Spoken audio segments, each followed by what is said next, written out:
بسم اللہ الرحمن الرحیم۔ قرآن مجید فرقان حمید اللہ رب العالمین جل جلالہ کی لاریب کتاب ہے۔ اللہ نے ہدایت کے لیے نازل فرمائی۔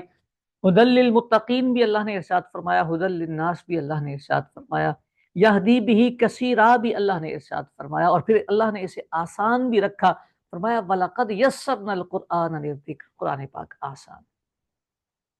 اور یہ بات لائق صد مبارکباد ہے کہ کسی کو قرآن پاک سمجھنے کا شوق لگ جائے، اسے عادت بن جائے، اس کے دل میں رغبت پیدا ہو جائے کہ اسے قرآن سمجھ آئے۔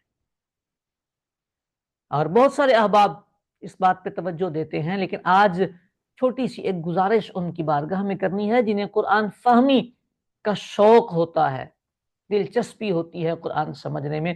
میرے کریم آقا لجپال مصطفیٰ صلی اللہ علیہ وآلہ وسلم نے ارشاد فرمایا، ترمذی شریف کی روایت ہے، میرے آقا علیہ السلام نے فرمایا، من قال فی القرآن بغیر علم فلیتبوأ مقعدہ من النار، جس نے قرآن میں بغیر علم کے کوئی بات کہہ دی تو وہ اپنا ٹھکانہ جہنم میں بنا لے۔ اس کا مطلب قرآن پاک پڑھتے ہوئے سمجھتے ہوئے آپ کے پاس جو بھی بات آپ کہیں گے وہ علم کے ساتھ ہونی چاہیے، علم ہونا ضروری ہے۔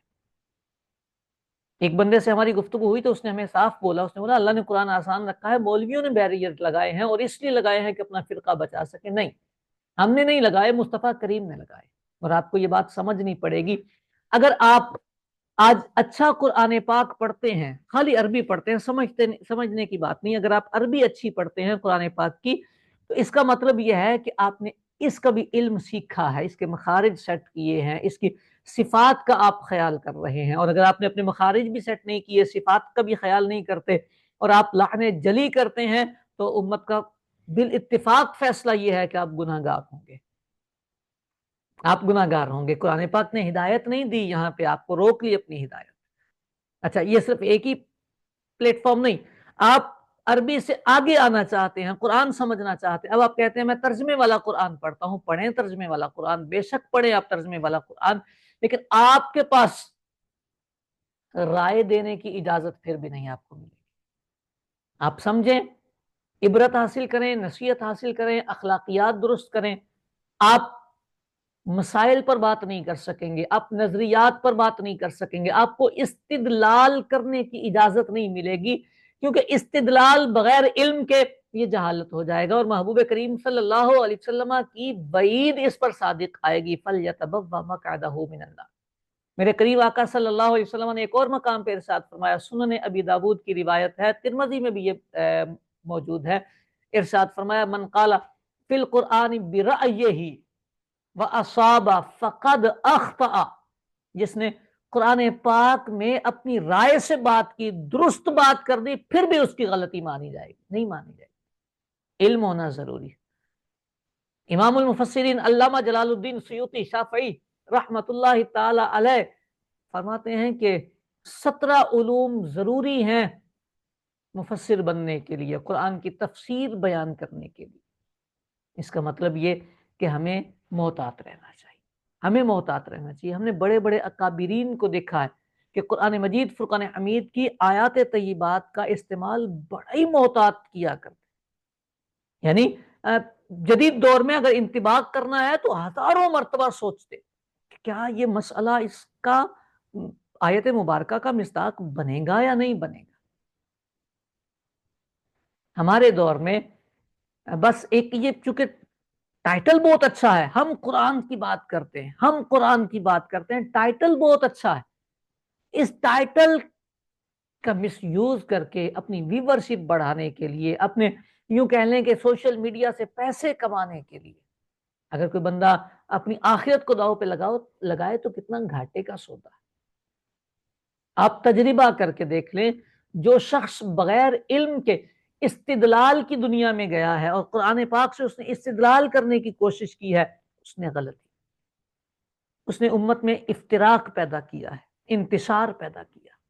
آپ تجربہ کر کے دیکھ لیں، آپ کو جہاں بندہ کوئی ایسا نظر آئے گا جو کہے گا میں قرآن ہی پڑھتا ہوں، میں قرآن پڑھتا، آپ بھی قرآن پڑھیں، کوئی بیریئر نہیں ہے، کوئی علم کی ضرورت نہیں ہے، اس بندے کے نظریات آپ اٹھا کے دیکھیں تو 1400 سال کے اکابرین علماء ان سے تضاد نظر آ جائے گا آپ کو. کیوں؟ ایک بندہ غلط ہوتا ہے، 2 بندے غلط ہوتے ہیں، 4 بندے غلط ہو سکتے ہیں، لیکن یار صدیوں کے لوگ، 1 2 نہیں، 100 200 نہیں، 1000 2000 نہیں، 1,00,000 2,00,000 نہیں، اربوں خربوں لوگ اگر ایک نظریہ لے کے چلتے آ رہے ہیں اور آج آپ نے اس نظریے کو بدلنے کی کوشش کی ہے، آپ کتنی بڑی غلطی پر. یہ تو موٹی موٹی باتیں.